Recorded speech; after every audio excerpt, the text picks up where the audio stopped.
ইরানের পরবর্তী সর্বোচ্চ নেতা হিসেবে আয়াতুল্লাহ আলী খামেনির ছেলে মুজতবা খামেনিকে কোনোভাবেই মেনে নেবে না যুক্তরাষ্ট্র। খামেনি পুত্রকে দুর্বল আখ্যা দিয়ে সরাসরি এ হুঁশিয়ারি দিয়েছেন মার্কিন প্রেসিডেন্ট ডোনাল্ড ট্রাম্প।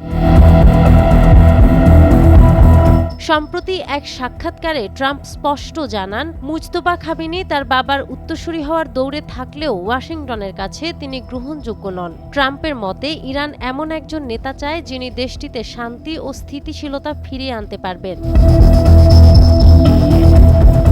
সাক্ষাৎকারে ট্রাম্প আরও সতর্ক করেন যে ইরানের নতুন নেতৃত্ব যদি আগের আক্রমণাত্মক নীতি অনুসরণ করে তবে আগামী ৫ বছরের মধ্যে অঞ্চলটিতে আবারও যুদ্ধের পরিস্থিতি তৈরি হতে পারে। ইরানের ভবিষ্যৎ নেতা নির্বাচনে ব্যক্তিগতভাবে ভূমিকা রাখার ইঙ্গিতও দিয়েছেন তিনি।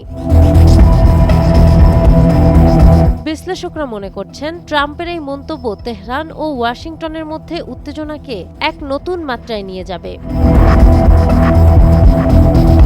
নাহার বৃষ্টি, টাইমস টুডে।